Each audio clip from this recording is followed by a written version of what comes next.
Падение режима Башара Асада в Сирии стало кульминацией исключительно неудачного года для иранского режима.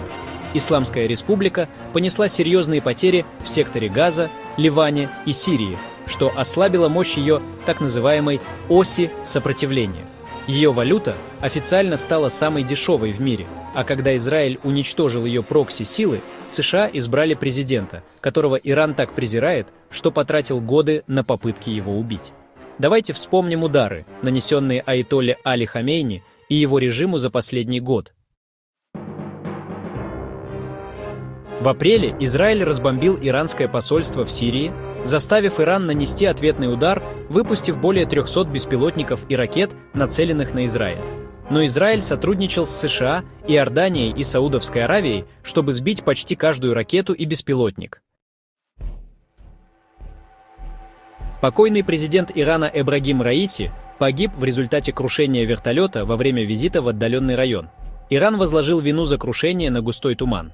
Раиси был протеже и потенциальным преемником верховного лидера Ирана Хамейни. В то время как Иран этим летом проводил инаугурацию нового президента, Израиль проник туда, чтобы устранить командира Хамас Исмаила Ханию, когда он посещал Тегеран для инаугурации. Пока Хания находился в правительственном гостевом доме, ВИП Израиль взорвал бомбу с дистанционным управлением. Армия обороны Израиля, Цахал, уничтожила главу Хамас Яхью Синвара, столкнувшись с ним во время обычного патрулирования в городе Рафах в секторе Газа. Синвар был вдохновителем атак на Израиль 7 октября 2023 года и был одним из самых разыскиваемых людей войны. Хамас потерял тысячи бойцов и значительную часть своего руководства в результате атак Израиля и пока еще далек от той угрожающей силы на границах Израиля, на которую надеялся Иран. Валюта Ирана рухнула до исторического минимума на фоне новостей об избрании Трампа и ожиданий, что он может вернуться к политике максимального давления. Иранский реал в этом году упал на 46%, официально став самой дешевой валютой в мире.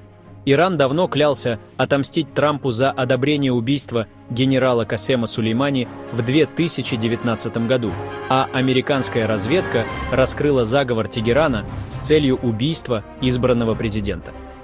После того, как в 2018 году администрация Трампа вышла из ядерной сделки с Ираном, она ввела жесткие санкции против режима, чтобы прекратить финансирование его доверенных лиц за рубежом, запретив гражданам США торговать с Ираном или иметь дело с иранскими деньгами.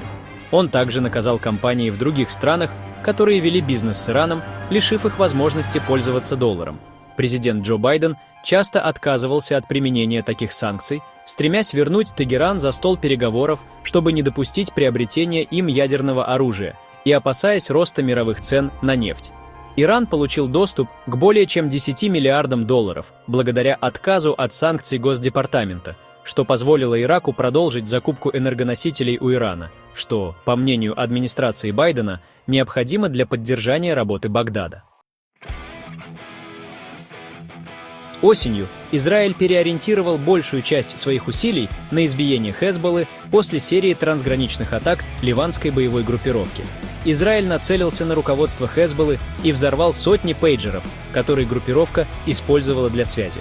В конце ноября Хезболла согласилась на прекращение огня, по которому она и Израиль должны были прекратить свое вооруженное присутствие на юге Ливана. Обе стороны заявляют, что другая сторона нарушила хрупкое перемирие, но оно якобы соблюдается уже несколько недель. Сирийские повстанцы обратили в бегство силы Кудс Ирана, ответвление корпуса стражей исламской революции, когда они захватили Дамаск и вытеснили президента Башара Асада.